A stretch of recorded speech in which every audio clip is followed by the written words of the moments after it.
So I'm recording now. Here's the work from the bell ringer. My bad, I forgot to record a little earlier, but you can pause the video now and just take a look at how I got my answers. All right, so we're gonna learn something not too bad, not too different, but there's a specific part of the formula, which is called the discriminant. Now there's a lot to read here, so I'm gonna split this into four volunteers that I would love to hear from. 1, 2, 3, and 4. And you're going to tell me about what is the discriminant. So I'll start from here. The discriminant is the part of the quadratic formula that is under the square root. So it's this part right here. And can I get one volunteer to start us off with number 1? Me, please. Go ahead, Ajara. The discriminant can be positive, 0, or negative. And this determines how many solutions there are to the given quadratic equation. Awesome. All right, Karina's going for number 3. Can I get somebody else for number 2?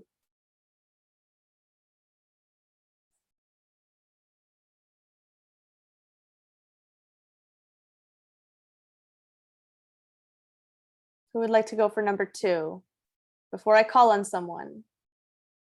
Going once. Going twice. Guillermo, can you read number 2, please?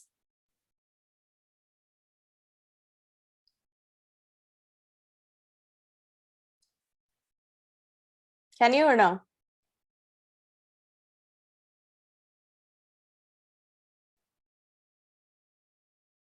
Wait, Ms. Lopez, were you speaking to me? No, I was speaking to Guillermo. I don't know if he could hear me right now, or someone else at school. How about David, number 2?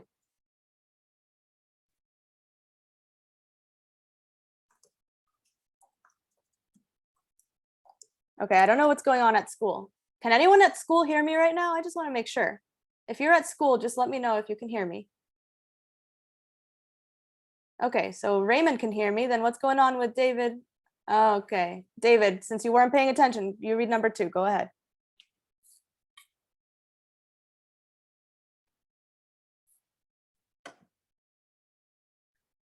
Oh, I see. That's what I figured. I figured somebody came in the room. Okay, that's fine. All good though? Everybody at school, we can pay attention now? We're good?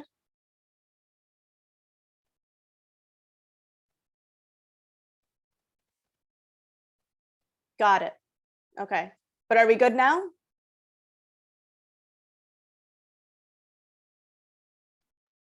Okay, awesome. All right, so continuing on. So we're learning, I'll kind of recap what just happened because I know you guys had a little distraction. The discriminant is the part of the quadratic formula that is found underneath the square root. So it's just b squared minus 4ac. And like Ajara said, it could be positive, it could be 0, or it could be negative. So now let's see what happens in each scenario. For number 2, I called on David. Can you read for us, David? A positive discriminant indicates that the quadratic has 2 distant real number solutions. Beautiful. So 2 solutions, 2 distinct real number solutions. So for example, this is like the normal thing to happen. We've seen this all the time. You can get 2 solutions. So for example, let's just say you get x equals 2 and x equals -3. That would be an example of 2 solutions. Who was number 3? Karina, go ahead and read number 3. A discriminant of 0 indicates that the quadratic has a repeated real number solution. Cool. So, by the way, this is positive. So if the discriminant is 0, what that means is that instead of having 2 solutions, you get 1 solution that's repeated. So for example, you could get x equals 5 and x equals 5 again. But since it's repeated, we only have to count it 1 time. So really what this means is that there's 1 solution. So we can get 2 solutions we can get one solution. And then I have Sophie to read number 4. Go ahead. A negative discriminant indicates that neither of the solutions are real numbers. Okay, so let's think about what that means. It says neither of the solutions are real numbers. So if it's not a real number, does it exist? No. No, it does not exist. So real numbers are like exactly what it sounds like. Real numbers are every single number that you can possibly think of. Positives, negatives, whole numbers, fractions, decimals, irrational numbers. Every number that you've ever heard of in your life is a real number. So if the solutions are not real numbers, well, that just means that there is no solution. No solution. Now in Algebra 2, in 2 years from now, you'll take Algebra 2. You'll go in a little bit more in depth about this, but basically, if the solutions are not real, what that means is that they're a type of number that you've never heard of before, but it's called an imaginary number. And imaginary numbers are kind of a little bit weird. So we don't really go into it too much in Algebra 1, but in Algebra 2, you will definitely go into it. So just be aware that for now, we just say, okay, it's no solution. It has no x-intercepts. Can you give us an example of the imaginary number? Of course. So here's an example. Here's a preview. So let's say you have the square root of negative 49. What do we know about negatives? It can't be radicaled. It can't be, yeah, you can't take the square root of it. So what we do is we have an imaginary number. This is a little bit weird, but basically what happens is, let me write it over here. The square root of -1 is I, and I is my imaginary number. So if I have the square root of -49, that means I have the square root of -1 times 49. Well, the square root of 49 is 7, and the square root of -1 is I. So the square root of -49 would be 7i. That's kind of how it works.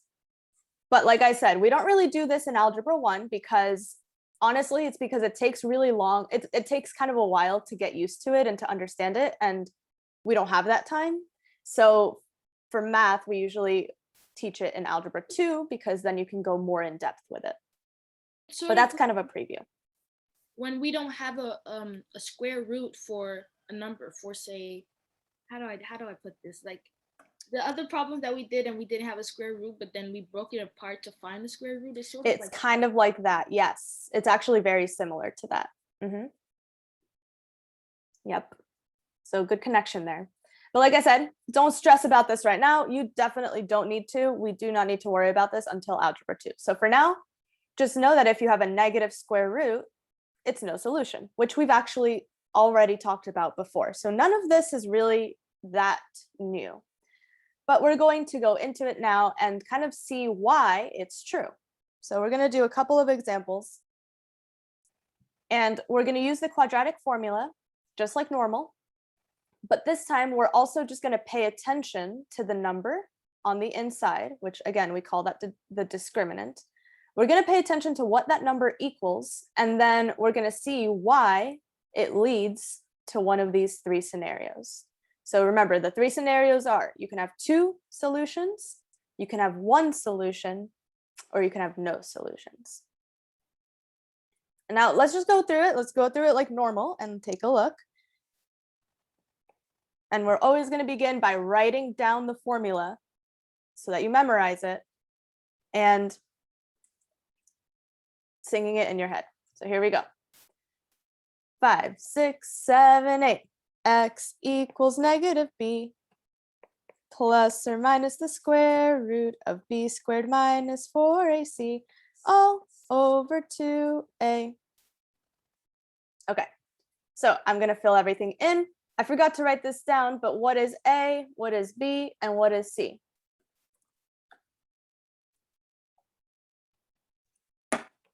What is A?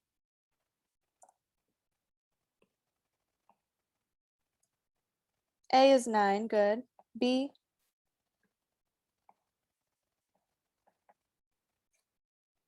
B is 12.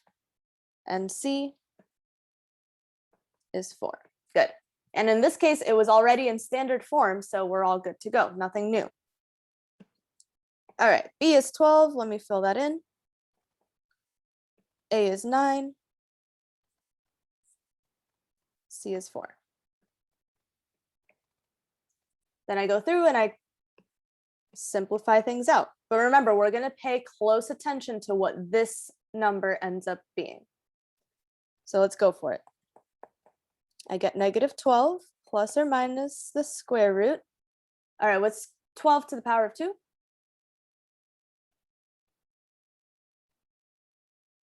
144. Now I have one minus sign, and that's it. So I know it's going to be minus. 4 times 9?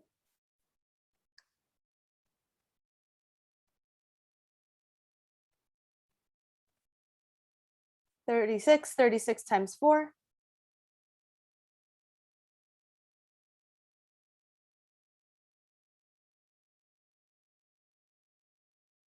144.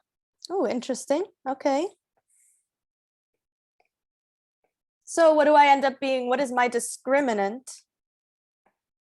What does my discriminant end up equaling? It cancels, yeah.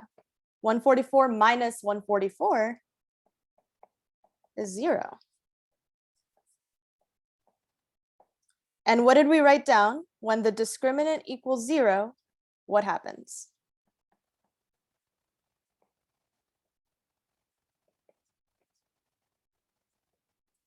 What situation is this? If the discriminant equals 0, how many solutions does my equation have? Repeated real numbers. So that basically tells me that there's only going to be one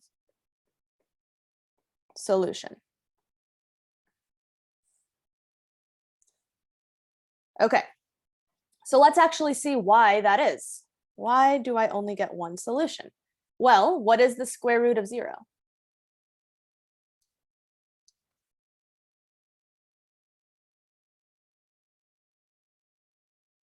Yeah, 0, exactly. The square root of 0 is 0. And if I'm going to be adding or subtracting 0, does that actually change anything?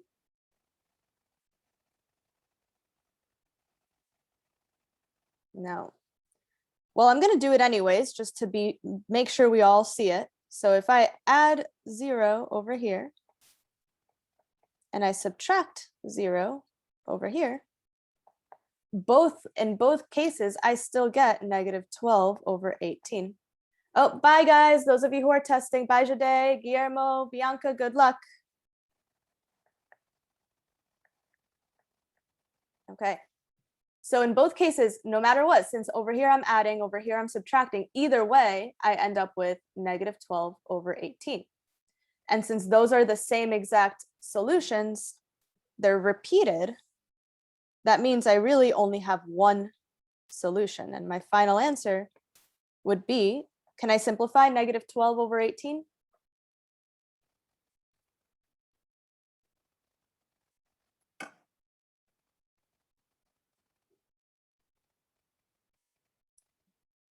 Six over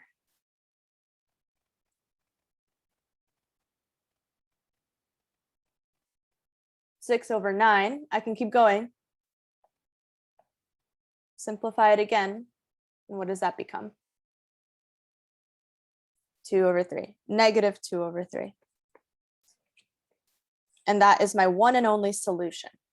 Since it comes up twice and it's exactly the same answer both times, you can kind of merge them together and it's just one solution. So when the discriminant equals 0, it leads to only one solution in the end. How do we feel about this? Any questions on this first example?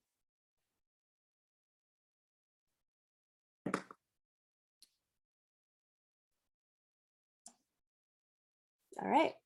So that's an example of one solution. Now let's take a look at another example and let's see what happens in this one. Does anyone still need to finish writing?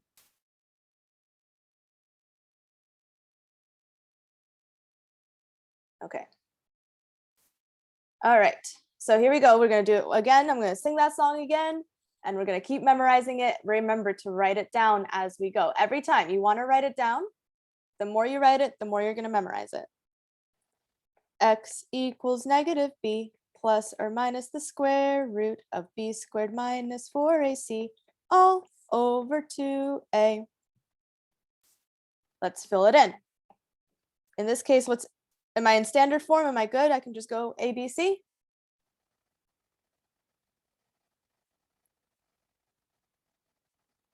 Am I good to go? Am I in standard form?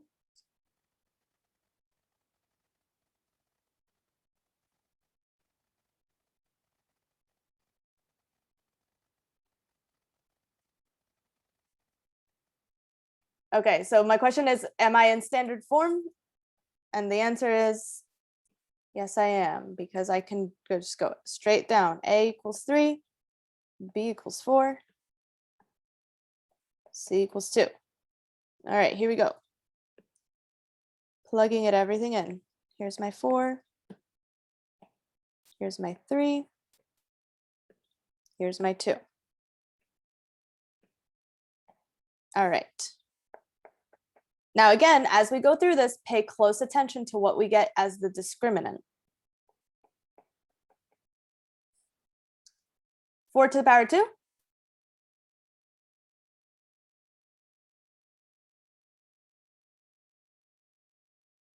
(16). I see one negative, so I know that I'm going to be subtracting.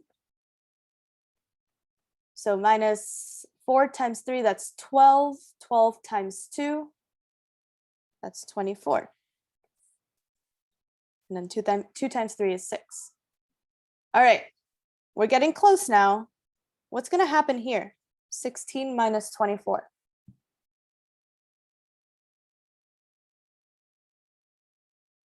The square root is going to be a negative. It's going to be a negative, yeah, because 16 minus 24 gives me negative what? Negative 8? Yeah, negative 8. And remember what we said. We said if you get a negative discriminant, what happens?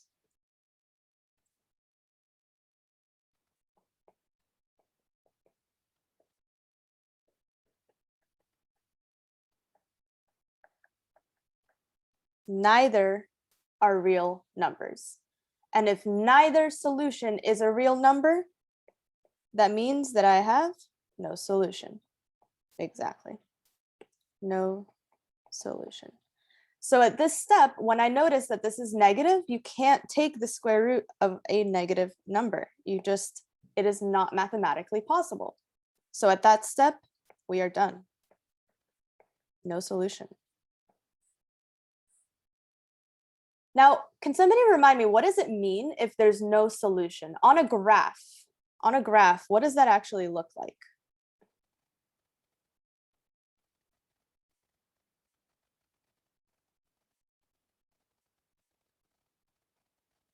What does that actually? Good. So Karina just said it says it doesn't cross the x-intercept. So you can still graph this function. You can still make a parabola. The only thing is that it's going to be kind of floating in midair. It's not going to be touching the x-axis at any point. So that's what it doesn't mean that it's not possible to graph. You can still graph it. It's just going to be floating somewhere. And we're going to see a couple examples of that in a couple of slides. But that's it. That's our final answer. No solution. You can't go any further than this in algebra 1.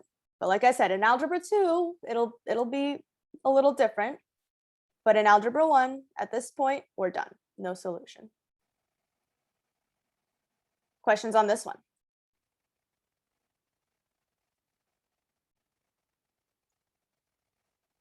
Cool. Okay. So on the next slide, what you guys are going to do is you're going to do it on your own, completely on your own. And I want you to tell me two things. The first thing is to tell me how many solutions there are. Is it one solution, two solutions, or zero solutions, no solutions?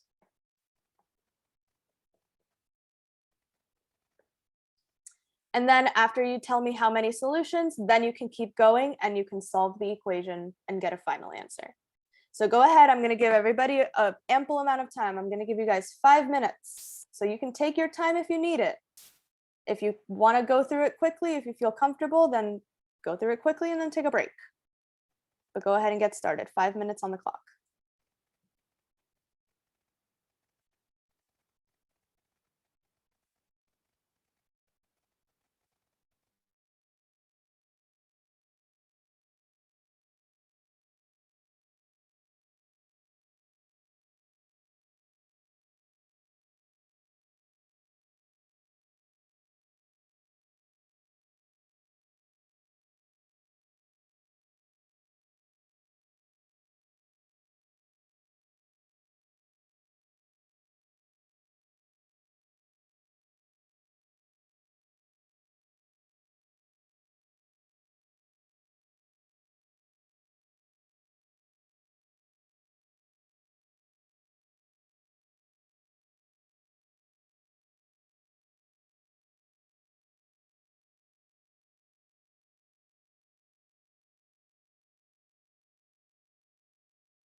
All right, guys, there's about a minute and a half remaining, so keep working. Remember, I want two answers. Tell me what is the discriminant, so how many solutions are there, and then give me the actual final answer.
All right, guys, that is time. Does anyone have any quick answers they want to throw out at me? Put it in the chat. I'll give you guys 10 seconds. And if you don't have anything, then we'll just go ahead and do it together. So to answer somebody's question, I wanted to see two things in the chat. Number one is how many solutions are there? And then number two was solve the equation and get your final answer.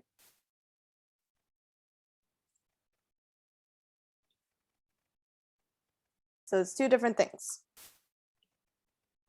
But if you're still finishing it up, you can still send me your answer, but I'm going to start going through it. So in this case, A equals 3, B is 24, and C is 48. And I plug everything in. So x equals negative b plus or minus the square root of b squared minus 4ac all over 2a. All right. B is 24. A is 3. C is 48. All right. Here we go. So I have negative 24 plus or minus the square root.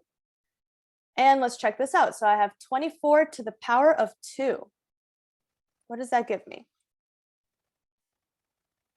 24 times itself. What do I get?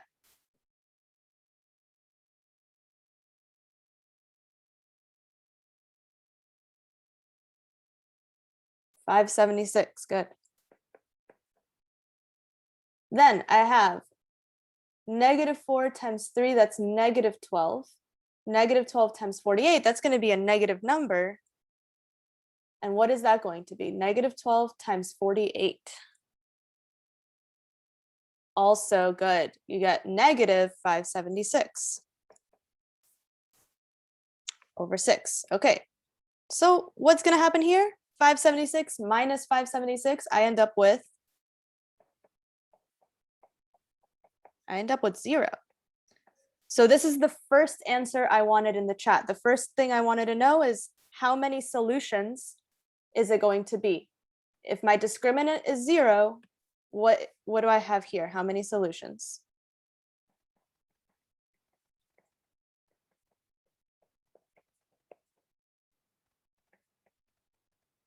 How many solutions is that? 1 solution, 2 solutions, or no solutions?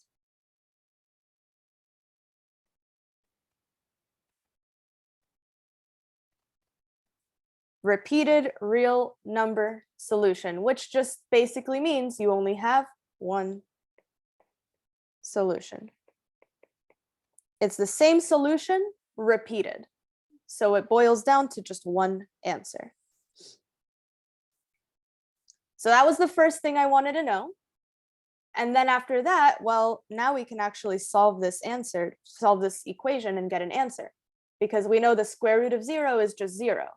So my final answer is just going to be negative 24 divided by 6, which gives me negative 4. So my solution would be x equals negative 4.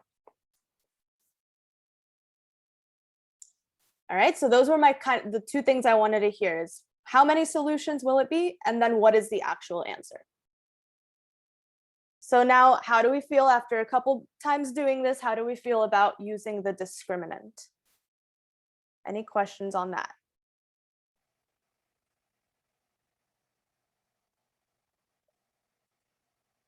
Cool, good. So let's actually talk about what the discriminant looks like in real life. Like if I was going to graph one of these equations, what does the discriminant actually help me to know? So here's one example. Some of you guys, if you started the Khan Academy, you might have seen this one homework assignment that probably you didn't really know what to do until now. So when I have a graph like this, the first thing you want to know is how many solutions does it have? So how many solutions does this graph have? Just by looking. None. 0, right? Because this does not touch the x-axis. Is it ever going to touch the x-axis? No. So this is no solution. So since this is no solution, now we're going to do this backwards. No solution means that the discriminant should be what? What type of number?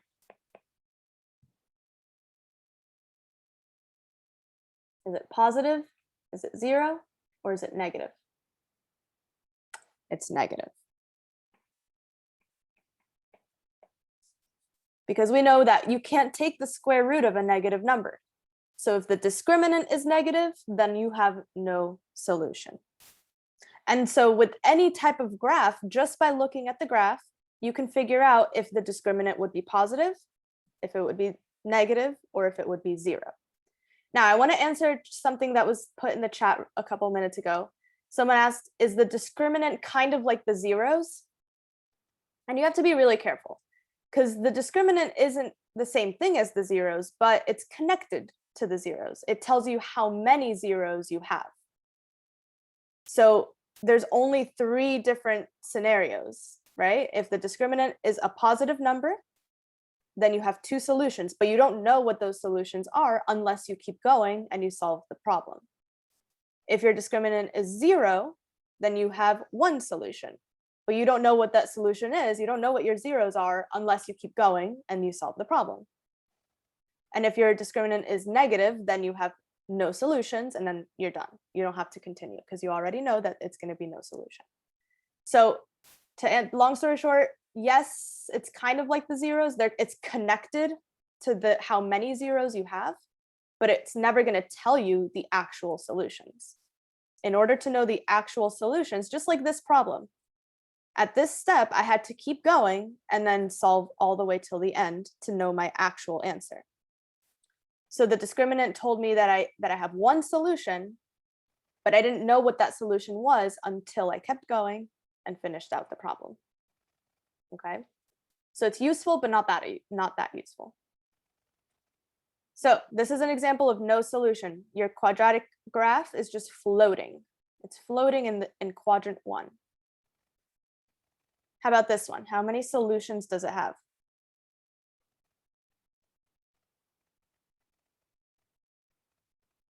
2. It crosses the x-axis 2 times. 2 solutions, 2 real number solutions. What is my discriminant in this case? Is positive.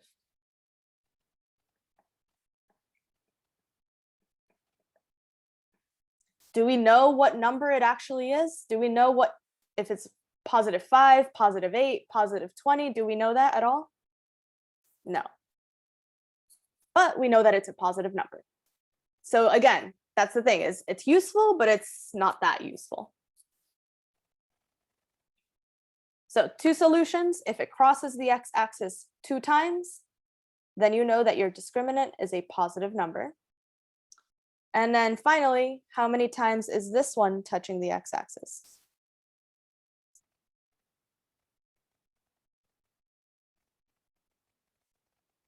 Yeah, just once. Now, what point of my graph is that?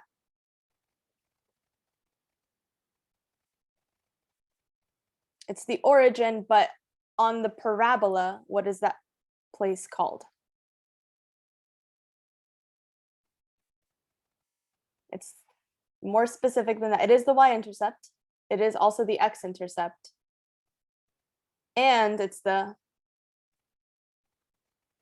Vertex. It's the vertex. Good, RL. Yeah, it's my vertex. If the vertex is on the x-axis, right? If it's the vertex, then you can only ever touch the x-axis 1 time. So this is 1 solution. And if you have 1 solution, the discriminant is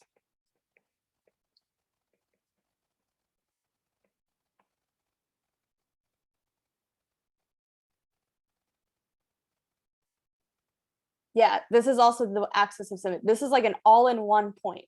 It's the vertex, it's the maximum, it's the y-intercept, it's the x-intercept, it's the axis of symmetry, and it's the, I already said maximum, right? It's all in one. But since I'm touching the x-axis only one time, what is my discriminant equal?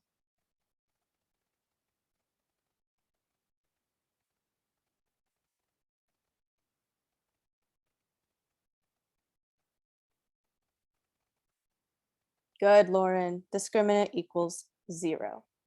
So to recap, no solution, discriminant is negative. 2 solutions, discriminant is positive.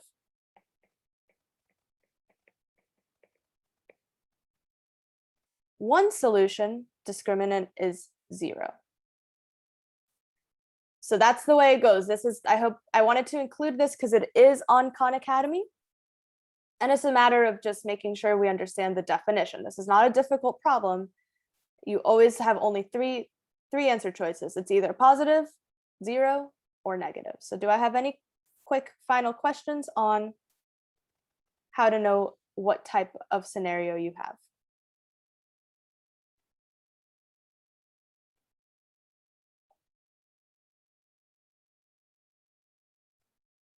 All right.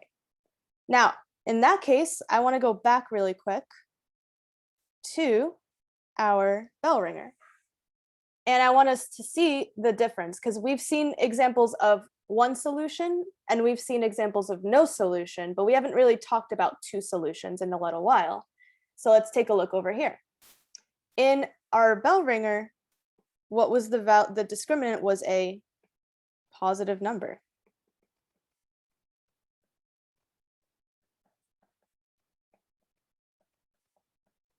It was positive 301. And we know that a positive discriminant means that you have 2 solutions. And sure enough, when you take the square root of 301 to get your approximate answers, you do end up with 2 distinct real number solutions. So anytime the discriminant is positive, no matter what that positive number is, it could be positive 9, positive 16, positive 502, positive 1000. No matter what this number is, you always are going to have 2 solutions as long as it's positive. So at this time, you guys have learned everything you need to know for your test quiz, your quest, as I've been calling it. That's on Friday. You've learned everything. Now it's just a matter of practicing what you've learned. So what you guys are going to be doing next is I have a few practice problems here.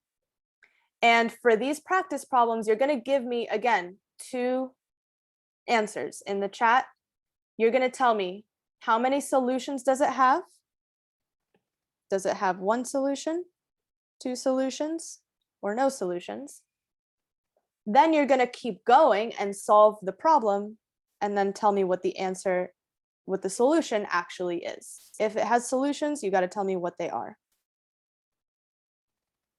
So I should see 2 answers for each problem. And there are 6 problems. If you finish all 6,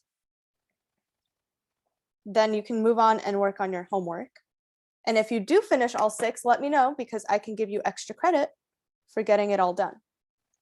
So what I want everybody to be doing as you work on these problems is, if you're stuck, ask me questions. That's the most important thing. If you're stuck, you have to ask me questions so that I know that I got to help you out a little bit. If you feel good about it, you just want to check your answers with me, just send it in the chat and you can check your answers. And then at the end, if we have time, well, at the very end, I'm just going to give you guys what all the answers are so that you can check your work. But probably tomorrow, I'll go over step by step how to do these problems. So at this time, it is 10:09. That means you guys have about 35 minutes to keep working on these 6 problems. And again, if you finish early, then you can move on and work on your Khan Academy. So you can, if you finish early, that's good because you can do homework during class and then you won't have to do homework after school. Are there any questions on what you should be doing right now?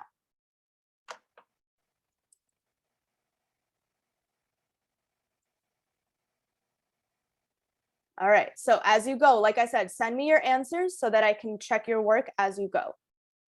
Just say, for number 1, I got this, and I'll let you know if you got it right or wrong. So go ahead and get started, 35 minutes. Do you guys want music?